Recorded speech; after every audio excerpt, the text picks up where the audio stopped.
Capítulo 25. O julgamento de Thomas. O interrogatório, as acusações, a sentença.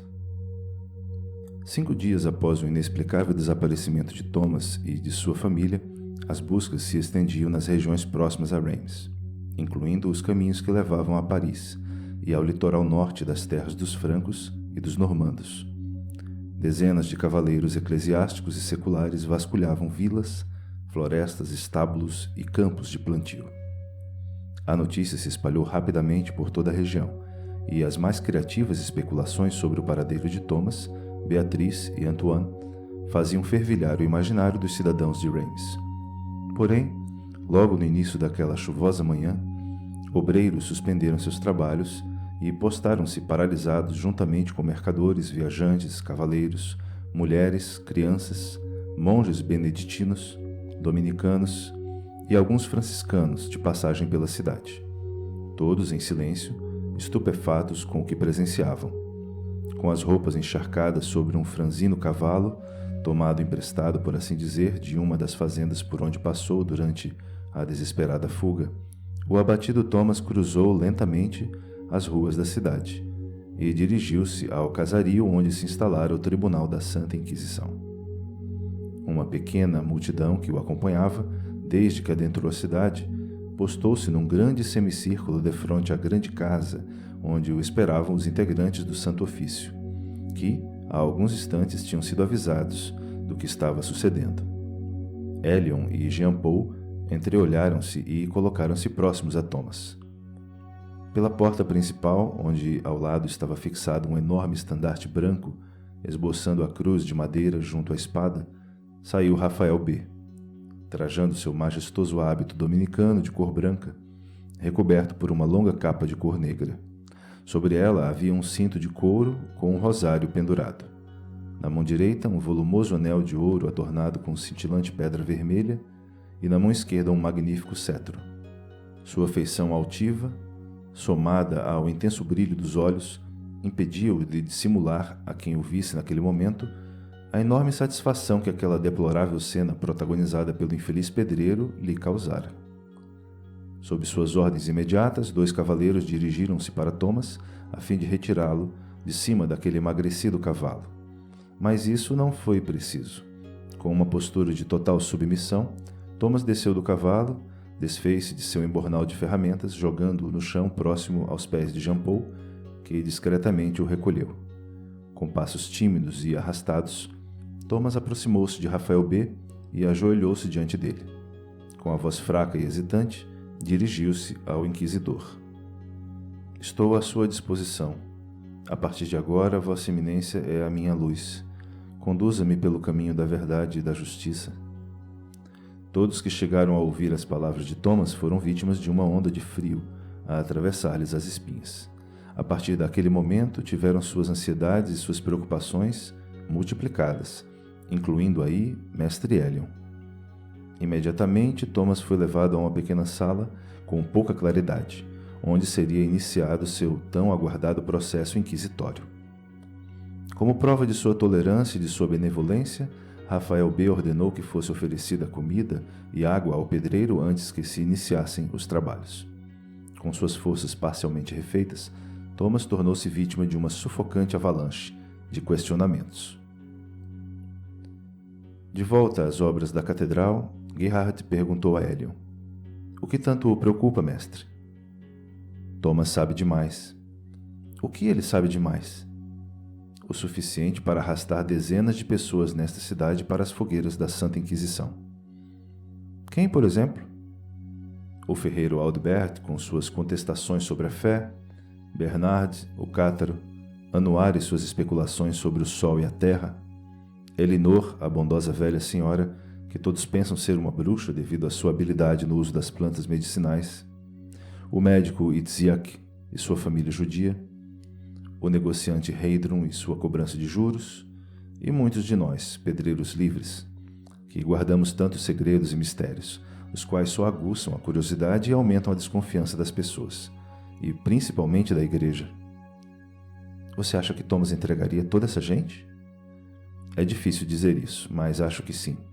Talvez não tenha restado nada de digno e de sincero dentro de Thomas desde o dia de sua iniciação na guilda dos pedreiros livres. Sua trajetória de vida sempre foi norteada pela ganância, pela vaidade e pelo egoísmo. Além disso, Rafael B. é famoso por usar dos mais diferentes métodos para arrancar confissões, incluindo aí suas temerosas técnicas de tortura. Nada temos a fazer, apenas aguardar o desfecho de tudo. Elevemos nossos pensamentos a Deus para que, com sua ajuda, a luz da razão e a verdadeira fé façam as mentes desses homens que têm o poder de julgar seus semelhantes serem libertadas da cegueira da ignorância, da hipocrisia e da intolerância. Rafael B. fez inúmeros questionamentos a Thomas, iniciando por sua viagem de Londres a Reims. Quis saber sobre as tradições, os segredos e os mistérios da Corporação dos Pedreiros Livres. De onde tinham tirado aquelas histórias que costumava contar para as crianças sobre não ser a Terra o centro do universo. Ele não entendia como poderia tão rude inglês divagar sobre dualismo e sobre teologia, dividindo ideias equivocadas e heréticas, próprias dos cátaros, com os bêbados imprestáveis que frequentavam a feirinha da cidade aos sábados. O inquisidor quis saber detalhes sobre os serviços que prestava a George Luke. Perguntou-lhe o que negociaram para a construção da capela e o que o levou a abandonar o grupo de Elion. Quis saber detalhes sobre seu casamento profano com Beatriz e da admiração que Gustav tinha por ela. E finalmente questionou por que a capela ruiu. Foi extremamente rigoroso e ameaçador quando lhe perguntou se conhecia algum cátaro, valdense ou ateu que vivesse na cidade. Rafael B., com toda a sua astúcia, limitava-se a perguntar única e exclusivamente o que lhe interessava, sabendo conduzir como nenhum outro os rumos daquele julgamento, ao desfecho já previsto em sua mente. Porém, antes que Thomas começasse a responder cada item do enorme questionário, foi-lhe oferecido como prova de tolerância e de reconhecimento aos bons princípios daquele tribunal o abrandamento de suas penas, se mencionasse nomes de todos os possíveis envolvidos direta ou indiretamente na série de pecados e de heresias de que estava sendo acusado. Além disso, seria poupado do esmaga-dedos, do pêndulo e da mesa de evisceração. Thomas começou a confessar tudo o que sabia. Dessa maneira, o julgamento que todos previram durar algumas semanas foi resumido em poucos dias. Isso serviu para aumentar a aflição dos cidadãos de Reims e a frustração dos torturadores que não foram requisitados, em nenhum momento, por Rafael B., devido à extrema colaboração de Thomas durante os interrogatórios. Perante essa inusitada situação, nada restou a Rafael B., a não ser, em poucos dias, convocar a população de Reims para proferir sua sentença final e anunciar a punição prevista. Uma grande multidão lotou a praça defronte à catedral, mesmo debaixo da chuva que já durava mais de 2 semanas.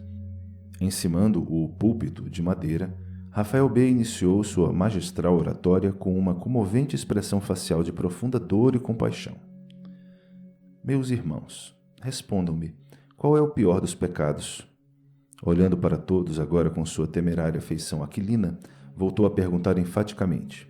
Vamos, meus irmãos, digam-me se realmente sabem qual é a resposta. Um silêncio sepulcral tomou conta da praça. Pois eu lhes direi. O pior dos pecados e a pior das heresias são cometidos quando se tenta corromper a fé de seu semelhante. A fé, meus irmãos, é a vida da alma. Atentar contra ela é destruir a alma humana. E esse é um crime inaceitável e irreparável. Baseado nesse princípio religioso, teológico e ético, eu os convido a uma grande reflexão. Prestem bem atenção, meus irmãos. Qual pena merece o ladrão que surrupia o seu suado dinheiro? Que punição merece o forasteiro que rouba seus animais? Qual castigo merece o imoral que molesta suas inocentes filhas? Ora, é indiscutível pelas leis e pelos costumes seculares que criminosos dessa desprezível e abominável estirpe devam ser condenados à morte. Alguém entre todos vocês aqui presentes discordaria de minhas palavras? O silêncio continuou a reinar entre todos os aflitos e atentos ouvintes. Se ladrões, aventureiros e degenerados são condenados à morte ou à prisão perpétua por crimes de ordem secular, como devem ser condenados os hereges que cometem o pior de todos os crimes, a corrupção da fé e a destruição da alma? Criminosos dessa natureza não devem ser simplesmente excomungados ou enforcados. Necessitam antes passar em vida pelas chamas purificadoras do fogo, após terem confessado seus pecados e se arrependido deles, para almejarem uma chance de serem contemplados com o perdão de Deus, e assim obterem o reino dos céus como eterna moradia. Uma fina e fria chuva insistia em cair de nuvens imensas e baixas, mal tingidas de cinza escuro, suspensas sobre os céus de Reims. Elas pareciam uma impenetrável barreira de chumbo a impossibilitar que a luz, símbolo da verdade absoluta, afastasse definitivamente toda a obscuridade daquela deplorável situação. Centenas de pessoas amontoadas umas às outras, com as roupas e os cabelos encharcados e os corações sobrecarregados de angustiante cumplicidade, devido à empatia que temerosamente ocultavam em relação ao jovem Thomas, aguardavam aflitamente o desfecho daquele julgamento enquanto ouviam as palavras do implacável inquisidor. Meus irmãos, justamente para não sermos causadores de injustiças, nós, representantes desse santo tribunal, tomamos os maiores cuidados para que jamais sejamos superficiais ou precipitados em nossos julgamentos. Deixo-os conscientes de um ponto de suma importância. Só uma condição pode apaziguar nossos corações e nossas mentes, e assim trazer-nos a certeza de que todo o processo inquisitório transcorreu sob a salvaguarda divina: a franca confissão dos acusados. Meus irmãos, inúmeras denúncias nos trouxeram à sua bela e hospitaleira cidade. A princípio, tínhamos previsão de interrogar, de julgar e de condenar dezenas de pessoas aqui em Reims. Mas, sem dúvida alguma, Deus nos ajudou e em pouco mais de 15 dias chegamos às conclusões que tenho, como devo esclarecer a todos vocês. Sob a chuva fina e fria, Rafael continuou. Todas as fases desse processo inquisitório, incluindo o julgamento e a decisão de penas pelos membros deste santo tribunal, estão minuciosamente descritas pelos nossos escrivães e serão encaminhadas à Santa Sé em Roma. Temos então que informar a todos os senhores aqui presentes que, em relação a Thomas Hardstone, fica oficialmente registrado no Tribunal da Santa Inquisição. 1. Confessou, por sua livre e espontânea vontade, sem influência da força e do medo, sua total e única responsabilidade sobre a ruína das obras da Capela das Terras de George Luke, obra essa regularizada pelo nobre senhor perante a Santa Madre Igreja. 2. Confessou por sua livre e espontânea vontade, sem influência da força e do medo, que obrigou, sobre tom de ameaça física, o padre Jeremias a celebrar seu casamento. Por iniciativa de Thomas Hardstone, a cerimônia foi realizada de maneira herética, com um pecaminoso sincretismo entre suas crenças celtas e as tradições católicas, profanando assim um dos sacramentos de nossa Santa Igreja. 3. Confessou por sua livre e espontânea vontade, sem influência da força e do medo, ter buscado a ajuda de médicos judeus para o tratamento da moléstia da alma que se abateu sobre sua mulher, menosprezando os princípios da medicina cristã. 4. Confessou por sua livre e espontânea vontade, sem influência da força e do medo, que cometeu o mesmo tipo de crime ao procurar tratamentos de feiticeiras pagãs para tratar o mal de espírito de seu único filho. 5. Confessou, por sua livre e espontânea vontade, sem influência da força e do medo, que tomou conhecimento sobre os fundamentos da heresia cátara por meio do contato que teve com famílias provenientes do Pays d'Oc, que procuraram a Inglaterra como um novo lar após a vitoriosa purificação promulgada pela Santa Madre Igreja sobre as terras ao sul desse continente. Complementou afirmando que desconhece qualquer pessoa nesta cidade que seja seguidora dos diabólicos preceitos da extinta heresia cátara. 6. Confessou por sua livre e espontânea vontade, sem influência da força e do medo, que praticou a pecaminosa cobrança de juros ao emprestar dinheiro para humildes habitantes dessa cidade. 7. Confessou, por fim, por sua livre e espontânea vontade, sem influência da força e do medo, que viu sua mulher suicidar-se nas águas do Mar do Norte e com ela levar o filho, em mais um ato que comprova a insanidade mental e, sobretudo, espiritual daquela pobre mulher. Que Deus tenha compaixão dela.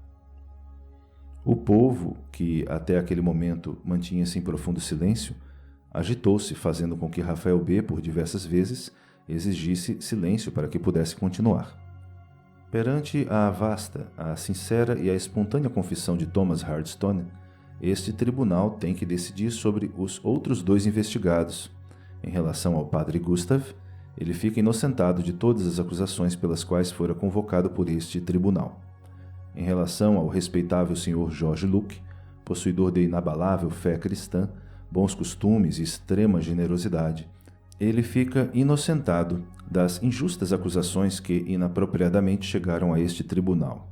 Declaro também que as obras de sua Santa Capela deverão prosseguir e que, em breve, aqui voltarei para ter a honra de proceder à sua sagração. Em seguida ordenou: por favor, tragam o condenado à frente de todos. Ladeado por 2 truculentos capatazes, surgiu perante a multidão um Thomas que em nada parecia com o jovem escultor que, há poucos anos, chegara a Reims com a firme proposição de edificar sua vida, tal qual a pujança de uma catedral. Sujo, fraco, trajando farrapos, o pedreiro apresentou-se com inúmeras correntes transpassadas nas pernas e nos braços. Naquele momento, julgado pelo Tribunal da Santa Inquisição, Thomas não visualizava a luz. Com passos curtos e cambaleantes, caminhava lentamente em direção às trevas. Sabendo como nenhum outro orquestrar tão insólita situação, Raphael B. ordenou novamente: mantenham-no sentado, com as mãos atadas às costas, porém, por segurança, transpassem essa corda em torno do pescoço dele e fiquem atentos. De um homem totalmente mergulhado no lamaçal do pecado, tudo pode se esperar. Ordens cumpridas, Raphael B. prosseguiu. Ao pedreiro Thomas Hardstone, que pela gravidade de seus feitos nem Deus o contemplou com o alívio da morte, foi outorgado a nós, inquisidores deste santo ofício, a difícil, porém necessária tarefa de impor um desfecho justo à vida de tão vil pecador.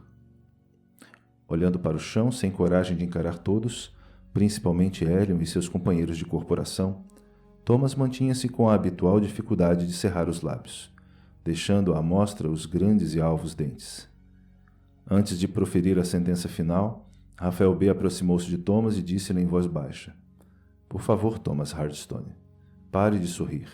O momento não é para isso.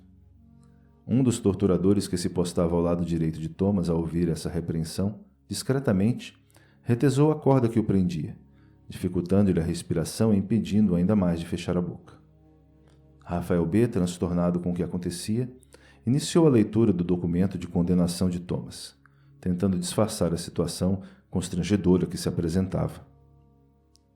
Perante todos os direitos e os deveres de que sou revestido, como presidente deste Tribunal da Santa Inquisição em defesa da fé, e tendo cumprido rigorosamente todos os trâmites previstos pela Santa Madre Igreja, para que todo acusado possa ter um julgamento justo e humanitário, como Thomas persistia involuntariamente em demonstrar sua pronunciada e vistosa arcada dentária em um equivocado sinal de desrespeito àquele tribunal, Raphael B. fazia discretos sinais aos torturadores para que retesassem ainda mais aquela corda. Tudo era em vão, e Thomas, para a falsa impressão de todos aqueles clérigos, gradativamente abria mais e mais seu inconveniente sorriso, o que levou o impecável orador a gaguejar e a desconcentrar-se em seu pronunciamento. Tenho a declarar... Por favor, Sr. Thomas, pare de sorrir. Desculpem-me todos, e continuou. Dando prosseguimento à leitura do documento das conclusões da atuação do Tribunal da Santa Inquisição nesta cidade, já lhe disse, senhor, feche essa boca e respeite este tribunal, repetiu em voz alta Raphael B., chamando a atenção de todos os presentes que começaram a fazer comentários sobre a singular situação em que se encontravam. Tentando não perder o domínio da situação, Raphael B. prosseguiu. Cumprindo o meu dever, a despeito dessa ação tão desrespeitosa e provocativa por parte desse desprezível senhor, concluo que, perante todos os seus pecados, considerados graves e irreparáveis heresias contra os princípios da Santa Madre Igreja, o Tribunal da Santa Inquisição condena Thomas Hardstone à fogueira, que deverá ser erguida tão logo estes dias chuvosos passem definitivamente. Naquele momento, o torturador à direita esticou mais um pouco a corda, levando Thomas, já totalmente sufocado, a puxar desesperadamente o ar para dentro dos pulmões, o que só veio a acontecer quando usou a última de suas forças, jogando sua cabeça para trás, Dessa maneira permaneceu imóvel por um longo tempo, causando uma paralisia em todos os que lá estavam e que não acreditavam no que estava ocorrendo. Quando, enfim, pensaram que aquele foi o derradeiro suspiro de Thomas, o forte pedreiro violentamente voltou com a cabeça para a frente, e tal foi a quantidade de ar expirado que acabou soltando a maior gargalhada de toda a sua vida. Ninguém que ali se encontrava sabia como reagir àquela dramática e ao mesmo tempo cômica situação. E no momento em que todos começaram, de uma maneira ou de outra, a se agitar e a dispersar a atenção, Rafael B., usando da incomum velocidade de seu raciocínio e da sua profunda sabedoria, exigiu silêncio e retomou a palavra. Vejam, meus irmãos, a indiscutível presença do diabo encarnado neste pobre homem que sempre tratou com desdém os princípios de nossa Santa Igreja. É o demônio influenciando o destino desse forasteiro inglês que nunca deveria ter saído de suas terras. É por isso que os dominicanos e os beneditinos condenam o sorriso, abominam as risadas e execram as gargalhadas, essas que são a própria emanação do diabo, das bruxas, dos duendes e de todas as divindades pagãs que habitam as florestas à noite e todos os lugares onde resida o pecado e a heresia. O tom sério, a vida discreta longe dos pecados e ao lado das virtudes, é a única forma de expressarmos nossa fé, e tudo aquilo que é realmente puro e bom e que sirva para construir nosso caráter. O verdadeiro cristão deve conservar a seriedade sempre, para demonstrá-la como prova de seu constante arrependimento e de dor na interminável tarefa de expiação de seus infinitos pecados. O bom cristão sabe que nunca se salvará por si só. Nem o mais virtuoso dos homens encontrará sozinho a senda da salvação.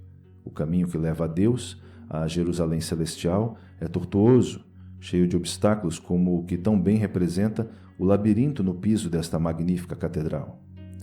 Irmãos, deixem-se levar pelas mãos redentoras de nossa Santa Madre Igreja, se querem ser realmente salvos das garras de Satanás. Dessa maneira, usando o máximo de seu magnetismo, Rafael B. soube controlar, como só ele seria capaz, toda aquela multidão, que ficou por alguns momentos desnorteada com a reação de Thomas. Naquele momento, a chuva começou a cair com maior violência, e um cortante vento frio provindo do norte fez com que todos procurassem suas casas. Durante a dispersão de toda aquela gente, Elion foi abordado por um cavaleiro da guarda pessoal de Rafael B. Ele avisou de que o inquisidor queria vê-lo logo pela manhã no dia seguinte. Em seu retorno ao lar, Elion perguntou a Gerhard: Diga-me, meu irmão, em que lua estamos? Chove há tantos dias nessa cidade que não consigo me lembrar. Final de quarto crescente, Elion.